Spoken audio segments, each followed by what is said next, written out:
Hi everyone, so I know I'm just a little bit behind on my trying to conceive vlogs, but I have been recording everything as I'm going along, and I am backtracking and editing everything and uploading it as I go along. So hopefully you don't mind me being a little bit behind. Let's see where I am at right now. Ovaries have been slow responders to the medication. It turns out that that's actually not a bad thing. I went in on cycle day 11 and they checked my follicles, and they were at 9 millimeters, which was slightly behind. They were hoping to find something more towards the 11 to 13 millimeter range around that time. But that's okay. She said that I probably just needed more of the injectables. So long story short, we had to put out more money and buy some more of the injectables. They had to be overnighted. So I ended up injecting myself. That was a Tuesday. I ended up injecting myself that Tuesday, Wednesday, Thursday, and I came back in on Friday, which was just this past Friday. And they checked my follicle size again, 13 millimeter and 2 11 millimeters. So we were slowly but surely progressing, and the doctor said that I would most likely end up using my trigger shot on Monday, which is today, Monday, August 1st, 2011. What ended up happening was I injected myself Friday, Saturday, and Sunday yesterday. Thank goodness for my doctor's office. They actually donated some vials of Menopur to me from women who had donated their vials. I guess they were pregnant, and you know, there's an expiration date, so they end up having donated vials and whatnot. So they ended up actually giving me in total 6 vials of Menopur that I needed, which was very, very helpful. We did have to spend a little bit of extra money for the extra injectables that we didn't foresee, but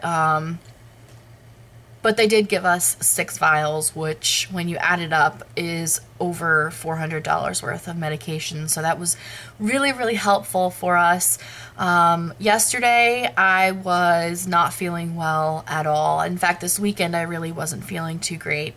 The Menopur was just really starting to take its toll on me. We had upped the dosage to 150 each time that I injected, and it was actually getting harder to inject myself each time, just because I knew what was coming, I know what it felt like, I knew it would sting, and you know, there were side effects. I was getting a lot of headaches on it with a double dosage, and I was also feeling just tired.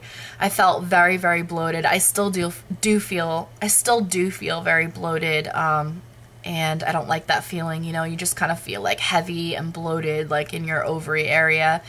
I also yesterday started to feel very dizzy. I kind of got like a dizziness in my head and some nausea last night, and I just wasn't feeling well. So I was really praying that when we went in for this ultrasound this morning that we would get good news, because I was thinking to myself, I don't really know how many more injections my body can handle, you know, side effects wise. So long story short, we went in for our ultrasound this morning. It's cycle day 17, and we went in, and I don't know, I was just, you know how you get like those instincts? Today was just a good day. I had a really positive outlook.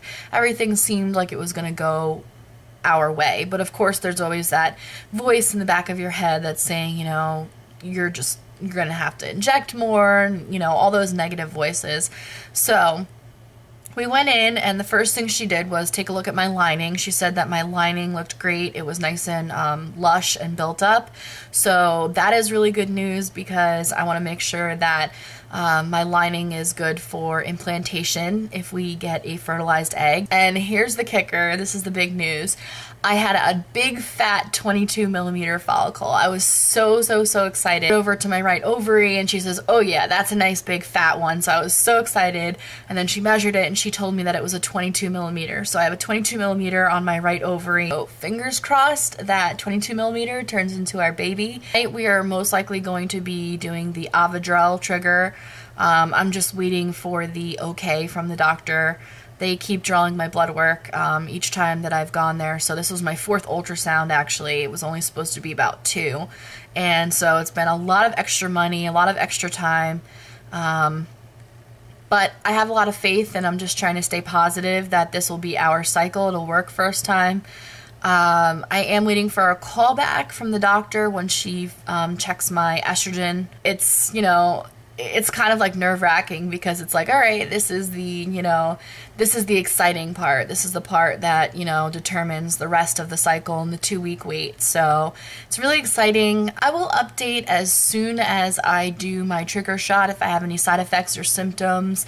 And I believe they might want to bring me in just to confirm that I did ovulate via blood work. So other than that, I only get to trigger on cycle day 17, which means I will most likely ovulate on cycle day 18 or 19.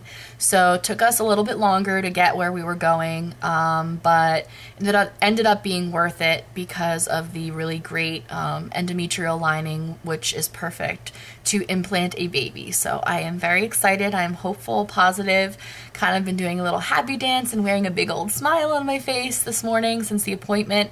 And I will keep you guys updated. So thank you for watching. Bye.